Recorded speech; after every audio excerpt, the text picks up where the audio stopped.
네, 뒤집기 시간으로 들어가 보겠습니다. 오늘 뒤집기는요, 어떤 주제가 준비되어 있는지 한번 살펴볼까요? 네, 시장의 분위기가 일단 좋지는 않은데요. 이런 시장 분위기 속 지금은 현금을 확보해야 되는 시기가 맞는 건지, 좀 더 매수를 해야 되는 건지 다양한 이야기. 추석 연휴 다음 주가 되면 이제 월, 화, 수, 목 4거래일만 남아 있습니다. 어떤 이슈를 가지고 우리가 좀 봐야 할지, 뭐 트럼프의 고강도 언급들이 조금씩 나오고 있고요. 환율도 다시 치고 올라갔습니다. 우리나라 뭐 금통위가 어떻게 영향을 받아서 뭐 금리 인하를 단행할지 이 부분은 좀 확인해봐야 될 것 같은데요. 일단 중요한 건 오늘 시장에서 우리의 접근 방법입니다. 사실 이제 추석 연휴 때 보수적으로 봐야 될지, 지금 조금 기회로 봐야 될지에 대한 이야기를 해볼 텐데요. 최근의 하락도 그렇고 오늘 하락도 그렇고 연휴에 대한 부담감은 어느 정도는 묻어 있을 거라고 좀 생각이 듭니다. 그래서 일부 종목들은요, 지금 가격적인 메리트가 나타나는 종목들도 분명히 있을 겁니다. 이걸 찾아보고 우리가 이제 찬스를 좀 잡아보면 참 좋겠다라고 생각이 드는데, 여기에 대한 그나마 팁은 연휴가 끝나고 나오면요, 본격적인 실적 시즌이 됩니다. 돈을 잘 벌고 있는 기업들을 일단 확인해 보는 게 좋을 것 같고요. 9월에는 지난주까지만 해도 성장주에서 좋은 흐름이 나왔지만 이제 또 10월 실적 시즌 되면 성장주에서는 아마 좀 어려운 시기가 다시 한번 올 수 있을 것 같고, 다시 한번 돈을 잘 벌고 있는 기업, 뭐 반도체, 조방원도 될 수 있을 것 같고, 화장품도 함께 좀 볼 수 있을 것 같습니다. 어떤 이야기, 현재 시장을 어떻게 좀 바라봐야 할지 함께 이야기 나눠보도록 하겠습니다. IS앳 김태성 본부장, 알파경제 김종효 이사 나왔습니다. 어서 오세요. 안녕하십니까? 네. 안녕하세요. 자, 일단은 좀 아쉽게도 계속 봤거든요. 코스피가 3,400선을 좀 버티나 했는데 일단 현재는 좀 무너진 상태입니다. 3,397포인트까지 좀 내려왔습니다. 자, 일단 김태성 본부장이 먼저 여쭤보겠습니다. 현재 시장을 봤을 때는 어떠세요? 좀 쎄함을 느끼세요? 아니면 가격 메리트가 온 종목들은 빨리 다 막아야 된다, 이렇게 보시나요? 그러니까 메리트가 생긴 건 맞는데 다 막아야 된다는 타이밍을 좀 본다면 며칠은 더 기다리는 게 맞지 않을까라는 생각이 들어요. 그러니까 지금 오늘 우리나라 증시의 하락은 단순히 고점에 대한 논란 혹은 이제 차익 매도 물량 때문에 이제 빠진다라기보다는 복합적인 부분이 좀 섞여 있는 것 같다는 생각이 듭니다. 일단 첫 번째로는 글로벌 증시가 이제 나스닥 지수 기준으로 4월 연속 조정을 받은 그런 여파도 있고요. 네. 또 우리나라 국내장 같은 경우에는 요 며칠 동안 삼성전자와 SK하이닉스가 장중에 좀 힘이 약하더라도 장 중후반부에 항상 아랫꼬리를 달면서 올라왔던 적이 많고, 맞아요. 혹은 올라오지 못할 때는 조선, 방산, 원전 혹은 지주사, 금융, 반도체 IT 수급을 어느 정도 커버할 만한 섹터들이 좀 있었는데 네. 오늘은 이제 이것 또한 그러니까요. 부재인 것 같습니다. 그러다 보니 아무래도 삼성전자, SK하이닉스의 낙폭을 좀 잡아줄 만한 지수의 방어적인 요소가 없어서 어떻게 보면 조정이 조금 더 과하게 보이는 그런 상황인데, 따지고 보면 최근에 올라온 것 대비 조정이 그렇게 깊은 건 아니에요. 사실 그래요. 오늘은 네. 좀 그쵸. 세긴 하죠. 근데 이제 SK하이닉스 같은 경우에는 대형주임에도 불구하고 뭐 1, 2%의 조정이면 많은 투자자분들이 감내할 만한데 3%, 4% 이렇게 넘어가 버리니까 이제 걱정, 네. 그러니까 두려움이 또 생기는 시점인 것 같거든요. 근데 이제 우리가 한 가지 체크를 해야 될 건 마이크론 테크놀로지를 통해서 우리 하반기의 반도체 테크 기업들의 실적은 여전히 탄탄하다는 것을 직간접적으로 이번 주에 한번 확인을 했습니다. 그렇기에 저는 크게 반도체 IT 같은 경우에는 걱정할 필요는 아직은 없지 않느냐. 물론 미리 좀 팔았으면 좋았겠지만 또 예. 미리 팔았다면 이번 주 월요일, 화요일, 수요일 상승 또 못 누렸거든요. 미리 팔기 쉽지 않았을 그렇죠. 거예요. 그러니까 욕심을 좀 내려놓으시면 저는 심리적으로는 충분히 안정을 좀 찾을 수 있지 않을까 싶고, 결국에 이제 수급의 공백 때문일 수 있으니 연휴 지나고 나서 실적을 보면서 이제 추가적인 비중 조절을 하시는 게 더 맞을 수 있겠다는 의견 드리겠습니다. 알겠습니다. 자, 그렇다면 김종효 이사님은 지금 시장에 대해서는 좀 어떠세요? 오늘 하락의 이유를 보자면 뭐 트럼프 미국과 우리나라의 관세 협상이 난항을 겪고 있다라는 것, 그리고 금리 인하에 대한 불확실성이 한 번 더 나와서 이 두 가지가 조금 우리 시장을 억누르는 것 같은데, 이런 흐름은 단기간 내에 오늘 사실 이벤트가 하나 있어가지고 단기간 내에 해소가 될 수 있을까? 기대를 해볼 수 있을까요? 일단 좀 더 근본적으로는 우리 시장이 9월 달에 과속한 것이 가장 큰 원인이 아닐까. 그러니까 펀더멘탈을 반영하는 과정은 맞는데 뭐 반도체를 중심으로 그것도 특정 섹터가 시장 전체를 레벨업 시켰다라기보다는 지수만 레벨업한 그런 상황에서 예. 또 최근에 조정을 받을 때도 어제까지는 그렇게 뭐 큰 폭의 조정은 아니었잖아요. 오늘 좀 가속도가 붙고 있는 것인데 또 어제까지 보면 개별 종목군들이 크게 빠지고 특히 이제 코스닥 시장이 내려가고 있는 이유는 코스닥 시장을 그동안 잘 버티게 만들고 상승하게 만들었던 알테오젠, 리가켄바이오, 에이벨바이오 이런 종목군들이 뭐 어떤 이유가 됐든 무너지기 시작하면서 지금 나타나고 있는 현상이고 또 개별 종목군들 중에서 뭐 로봇 정도는 강하지만 그 외에 또 최근에 급등했던 개별 종목군들이 좀 무너지는 그런 현상으로 발견되고 있는 게 지금 시장에서 나타나고 있는 상황이라서 뭐 제가 보기엔 이 흐름이 뭐 길게 이어질 것 같지는 않은데 공교롭게도 지금 관세 협상 그 다음에 다음 주에 있을 장기 연휴 이런 것들이 맞물리다 보니까 조금 쉬었다 갈까라는 어떤 그런 생각이 들 수밖에 없는 구간이 아닌가 이렇게 보고 있습니다. 그래서 좀 전에 얘기해 주신 대로 뭐 삼성전자의 실적이 며칠 만에 갑자기 바뀔 리 없잖아요. 그다음에 SK하이닉스의 실적도 뭐 지금 마이크론 실적 보면 대거 좋은 실적이 나올 것으로 보이는데 시장 컨센서스가 지금 뭐 계속 뭐 1조 단위로 막 올라가고 있는데 이게 갑자기 뭐 바뀔 리는 없으니 그러면 펀더멘탈의 개선은 우리가 확인하고 있는 것이고 그럼 관련된 종목군들에 대해서 그동안 뭐 전혀 담지 않으신 분들에게는 조금 더 뭐 조정이 나타난다면 뭐 신규로 담을 기회도 생기는 것 같고 그다음에 기존에 이제 보유하고 계신 분들 같은 경우에는 뭐 이 정도의 조정에 쉽게 도망가야 될 자리라고 저는 생각하지 않아서 예. 상승의 주도력을 갖고 있었던 반도체에 대해서는 별로 걱정이 없는데 개별 종목군들의 변동성이 커지고 있는 것에 대해서는 조금 주의가 필요하지 않을까 이렇게 좀 보고 있습니다. 네, 알겠습니다. 일단은 우리가 큰 흐름에서 봤을 때 반도체만 딱 봤을 때 반도체가 지금 뭐 갑자기 이상해진 게 아니잖아요. 지금 좀 시장 여파가 좀 있어가지고 여러 가지가 힘든 모습인데 기회로 삼아볼 수 있겠지만 좀 지켜는 봐야 될 것 같아요. 일단 이 하락세가 단기간에 일단 끝나는 것까지는 언제일지는 정확히 모르겠지만 일단 지켜보고 우리가 매수를 하는 전략도 좀 좋을 것 같습니다. 한 가지 좀 그래서 걱정은 되는 거는 김종현 회장님 계속해서 보자면 달러가 치고 올라가는 거는 이래저래 좀 부담스러운 구간이 된 것 같아요. 근데 이제 달러가 예를 들어서 원화 약세 요인으로 지금 달러가 밀려 올라가는 거라면 네. 그러니까 원화의 약세의 기본 요인이 존재하는 것이라면 이건 좀 위험할 수 있는데 가속도도 뭐 붙을 수 있고 제어도 쉽게 안 될 수 있는데 지금은 한 3분의 2 정도는 달러 강세 요인 그것도 달러가 강해서 강해지는 게 아니고 달러 외 통화들이 스스로 약해지고 있는 부분들이 달러를 밀어 올리면서 네. 원화 환율도 같이 올라가고 있는 상황이니까 그러니까 다 상대적인 거 아니겠습니까? 관세 협상이 길어진다라는 건 물론 리스크지만 예를 들어서 원화만 무너지고 있다. 이건 위험 신호죠. 그런데 지금 다른 통화와 더불어서 다른 데는 다 같이 똑같으니까. 움직이고 있다. 네. 이러면 제가 보기엔 이게 리스크라고 보기엔 좀 어려울 것 같습니다. 그래서 지금 뭐 속도를 강하게 보이면서 뭐 1,430원도 깨고 올라가는 아주 뭐 강력한 상승이고 이게 우리의 내부 리스크, 예를 들어서 우리의 뭐 갑자기 뭐 대외 리스크, 뭐 북한 리스크가 생긴다든지 네. 아니면 뭐 대기업 하나가 뭐 갑자기 뭐 붕괴되면서 갑자기 뭐 금융시장이 좀 뭔가 흔들릴 만한 그런 이슈가 생기면 이건 당연히 위험 신호인데 지금은 움직이는 속도도 1,400이라고 하는 라운드 넘버를 넘어서 그렇지 얼마 전까지 1,390원에서 이제 1,410원 왔다고 갑자기 무슨 천지개벽할 일이 그건 아니긴 난 건 했어요. 아니잖아요. 예. 그러니까 우리가 환율의 이 레벨 자체는 계속 체크를 해봐야 되고 1,430이라고 하는 그 기술적 레벨의 돌파는 뭐 물론 분명히 지켜봐야 되겠지만 저는 아직까지는 원화 약세 요인보다는 달러 강세 요인이 좀 반영되고 있는 것이라는 판단. 그래서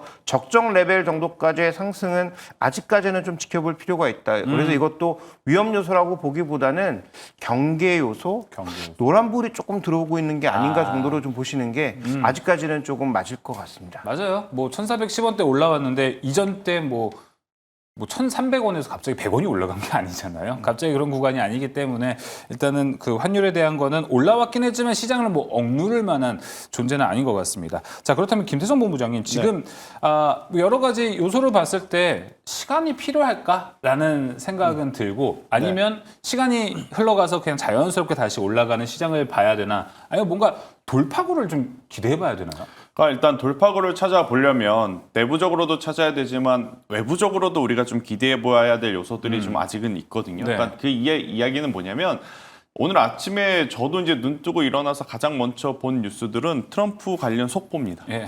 하루아침에 관세에 대한 이야기들을 너무나 지금 빠르고 굉장히 광범위하게 이야기를 하다 보니 당연히 비안전자산이라고 볼 수 있는 주식시장은 위축이 될 수밖에 없는 상황이거든요. 근데 이 관세의 어떤 흐름도 결국 지나가는 물결이라고 좀 보면 네. 지금 당장은 거기에 민감하게 반응을 할 수 있지만 기업들이 각각 그 관세에 어떻게 보면 해답을 찾고 돌파구를 찾아가는 과정들이 분명히 우리에게 노출이 될 거거든요. 그렇다면 저는 그런 기업들 위주로 압축을 하는 게 필요하다. 네. 그러려면 지금 당장 뭔가 이제 돌파구를 보이는 기업들 찾기가 어렵습니다. 그러니까 그래서 시간이 좀 필요함을 저는 이야기를 드리고 싶은 거고 그리고 관세 여파에 제가 계속 강조드렸지만 방어할 수 있는 체력을 가지고 있는 기업이 우선적이어야 한다. 영업이익률이 1% 2% 혹은 영업이익률이 마이너스인 기업은 관세까지 맞아버리게 되면 낙폭이 더 커지게 되는 거지 않습니까? 반대로 다른 업종보다 단 1%라도 아니면 3% 5%더 높은 영업이익률을 가지고 있는 기업이라면 관세 여파가 있다 하더라도 다른 기업들보다는 여전히 실적 우위의 모습을 좀 보일 수 있어서 그런 네. 기업들은 저는 충분히 우리가 추려볼 시간으로 가져야지 그 기업들을 찾았다 그래서 지금이니? 라는 식의 묻지마 베팅은 이번 주부터 추석 연휴까지는 다소 위험할 수 있겠다라는 의견 드리겠습니다. 네. 그런 관점에서 제약바이오가 보면 되게 특이하지 않아요? 오늘 김태형 본부장 보면은 의약품 관세 100% 때리겠다라는 네. 헤드라인이 나온 거에 비해 제약바이오는 오늘 그렇게 하락하고 있지는 않습니다. 우리나라도 그렇죠. 좀 단련이 됐다라고 볼 수 있는 거죠, 이건. 뭐 그것도 그런데 지금 우리나라 기업들 중에 저는 원픽으로 셀트리온을 좀 뽑고 있거든요. 미국? 네. 네. 왜 그러느냐? 결국 앞서서도 제가 이야기 드렸다시피 관세가 광범위하게 이제 퍼져 나갔을 때 그것을 정면 돌파하거나 그 어떤 탈출구를 찾는 모색하는 기업들이 시장에 나오게 되면 당연히 관심은 이쪽으로 쏠릴 거라는 맞아요. 거죠. 그래서 셀트리온이 이번 주에 공교롭게도 타이밍이 이틀 전에 나왔습니다. 뭔가 있었나 봐요. 릴리에 이제 미국 생산 공장을 인수를 하면서 관세 여파에 이제는 조금 상대적으로 자유로워질 수 있다. 이런 네. 투자 심리가 지금 모이고 있어서 다른 기업들 지금 다 조정이 나옴에도 셀트리온이 올라가고 있는 골자라고 좀 보시면 될 것 같고 또 단순히 그 이슈만으로만 또 보기에도 아쉽죠. 왜냐하면 네. 셀트리온도 그렇고 삼성바이오로직스도 그렇고 작년 4분기부터 올해 1분기, 2분기 역대 최대 매출 좀 기록을 해왔습니다. 맞아요. 그럼에도 불구하고 올라오지 못했던 주가 여기에 지금 관세 리스크와 함께 릴리 공장 인수 건이 지금 맞물리면서 수급이 좀 쏠릴 수 있는 시점이라 이런 기업들은 지금이라도 괜찮은데 그 외의 기업들은 아직 당장 이번에 관세 여파를 어떻게 돌파하지? 하면 방법이 없거든요. 그런 기업들은 이제 기다려보자라는 거죠. 근데 이제 삼성바이오로직스 같은 경우에는 조금 이게 굉장히 우리가 살펴봐야 될 게 많은 게 삼성바이오로직스. 네, 그러니까 네. 삼성바이오 오늘 100만 원 깼다가 지금 아랫꼬리를 좀 달고 있는 상황인데 예를 들어서 이런 건 어떻게 될까요? 일라이릴리가 미국에 공장이 있지 않습니까? 네. 일라이릴리가 삼성바이오로직스에게 CMO를 예를 들어 발주를 했어요. 네. 수출을 했습니다. 네. 미국에 공장에 있는 일라이릴리의 제품이에요. 네. 관세 줘야 됩니까? 안 줘야 됩니까? 복잡해지는. 네, 것들이 좀 그러니까 생기네요. 생각보다 지금 미국에 공장을 짓고 있는 업체들에는 관세를 부여 안 하겠다라고 했는데 네. 그러면 CDMO를 하고 있는 삼성바이오로직스 입장에서는 미국에 공장이 있는 업체 거를 받아서 다시 미국에 보내는 걸 관세를 줘야 되냐 말아야 되느냐에 네. 대한 차이도 있는 거죠. 그러니까 단순하게 우리가 생각해 보면 의약품약 관세 100%라고 했을 때 삼성바이오로직스처럼 다 국내 공장이 있고 수출하는 기업은 엄청난 타격이 오는 거 아니야라고 생각하기 쉽지만 한 번 더 생각해 보면 글로벌 지금 빅10 그 제약바이오 기업들이 미국의 트럼프 압박 때문에 공장을 짓는 척이라도 다 지금 하고 있거든요. 네. 뭐 존슨앤존슨을 포함해서 뭐 일라이릴리 뭐 그 여러 기업들이 이제 미국에 공장을 짓기를 시작했거나 지으려는 계획들을 이미 내놓고 있는 상황입니다. 그렇게 본다면 단순하게 정말로 모두 100% 관세를 받는 것인가는 아니기 때문에 네. 좀 생각해 봐야 될 변수가 많아서 우리가 좀 더 본질에 초점을 맞춰야 되지 않나. 거기다가 이제 생물보안법 같은 것들 때문에 우시바이오를 밀어내고 예를 들어 삼성바이오로직스의 물량이 늘어나는 것에 대해서는 또 어떻게 평가를 해야 될지 그렇죠. 또 삼성바이오로직스가 인적 분할을 통해서 삼성바이오 에피스가 갈지 아니면 삼성바이오로직스의 CDMO 부분이 갈지 이런 것들에 대한 판단도 해야 되는 상황이니까 너무 이제 단순하게 악재라고만 생각하시긴 좀 어렵다 이렇게 봐야 될 것 같습니다. 맞아요. 뭔가 그 너무 복합적이죠. 여기 갔다 저기 갔다 나라들이 너무 복합적이 되면 관세 어떻게 매길 거야라는 기준 자체가 불분명해지는 것도 있기 때문에 뭐 좋은 얘기를 좀 해주신 것 같습니다. 그렇다면 뭐 제약바이오에 대한 이야기를 조금 더 이사님께 여쭤보자면은 지금 좀 억울한 섹터가 됐어요. 뭐 사실 월요일만 돼도 저는 알테오젠 보고 동생들이 좀 따라 올라갈 장세가 나타나겠지 했는데 월요일 한번 오르고 화수목금 오늘까지 해서 그런 움직임이 사실 아예 나오진 않았는데 지금 막 요새 하락하고 있는 건 좀 찬스라고 보십니까? 일단 뭐 주가가 싸지는 않잖아요. 그러니까 네. 미래 성장성을 반영하고 있는 과정이고 미래 그 실적이 정말 예상대로 들어온다면 지금의 주가도 비싸다라고 볼 수 없고 또 이 종목을 그동안 계속 팔로우하면서 뭐 빅히트를 쳤던 엄민용 그 애널리스트의 보고서에 나온 목표가는 아직도 위로 한참 남아 있는 네. 상황이잖아요. 그럼에도 불구하고 일단 외국계 창구 쪽에서 굉장히 불안한 보고서를 냈고 공교롭게도 하락한 그날부터 외국인들의 매도 압박은 뭐 연일 나오고 있는 상황입니다. 뭐 그러다 보니까 알테오젠, 리가켄바이오, 에이벨바이오 등 소위 이제 플랫폼을 수출하는 기업들은 방금 언급드렸던 관세와는 큰 영향이 없음에도 불구하고 어쨌든 주가가 하락하고 있는 구간이니까 일단 파도는 조금 멈춰야 되겠다. 그래서 매수를 하시는 건 좋은데 저는 뭐 이들이 대장주니까 이들 내에서 매수를 해야 된다라고 보는데 신규 매수의 타이밍은 적어도 외국인 매도가 좀 멈추거나 매도가 멈추고 아니면 뭔가 조금 반전의 시그널이 나왔을 때 진입하시는 것이 더 좋지 않을까. 뭐 정말 장기 분할 매수의 관점이라면 뭐 지금부터 조금씩 담아볼 수 있겠는데 그래도 이제 장기 분할 매수가 아니라 어떤 타이밍을 노리는 트레이딩 네. 성격의 매수라면 저는 일단 외국인 수급의 반전 정도는 확인하고 접근하시는 게 좀 더 좋을 것 같습니다. 그럼에도 불구하고 어떤 좀 확인해 볼 것, 시간이 좀 더 필요해 보이는 뭐 제약바이오인 것 같습니다. 알테오전까지도 함께 이야기 나눠봤었습니다. 자, 그렇다면 우리는 지금 좀 시간을 두고 뭐 가격 메리트가 생긴 종목들은 사봐야 될 것 같은데 첫 번째 뭐 키포인트로는 당연히 10월에 대한 대비, 실적이 좋은 종목들을 미리 담아보는 게 좀 괜찮지 않을까 생각이 듭니다. 네. 김태성 본부장님도 같은 생각이신가요? 당연하고요. 근데 이제 실적이 확실하게 좋아 보이는 기업은 지금 반도체 말고는 참 뚜렷하게 찾기가 어려운 것 같아요. 조방원까지도 실적은 좋지 않을까요? 뭐 조선 같은 경우에도 실적은 좋다 하더라도 우리가 이제 분기별 혹은 YOY 대비 어떤 성장 그렇죠. 속도에 대한 부담 그리고 여기에 이제 이미 주가가 선반영이 되었기 때문에 이거를 실제로 긍정적으로 받아들여 줄지는 한번 좀 체크를 해야 될 것 같고 원전 같은 경우에는 사실 실적은 아직은 그렇게까지 크게 잡히고 있지는 않습니다. 그래서 원전은 오히려 뉴스와 그러네요. 같은 예. 모멘텀 플레이로 봐야 되는 상황. 근데 이제 방사는 좀 다르죠.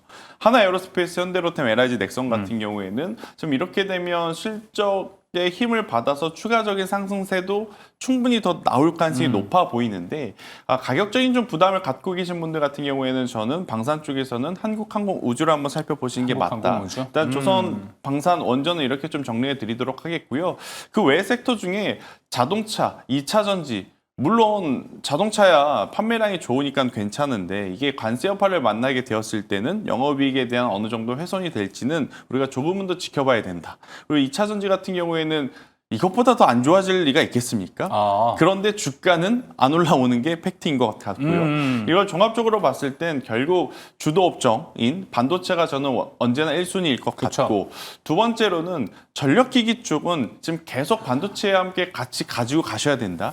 만약 오늘처럼 관세 빌미를 핑계로 전력기기까지 밀어내면 저는 전력기기 그동안에 없으셨던 분들에게는 찬스. 기회라고 좀 보시면 될 것 같고 또 이번 주에 구리 가격에 대한 변동성이 굉장히 컸지 않습니까?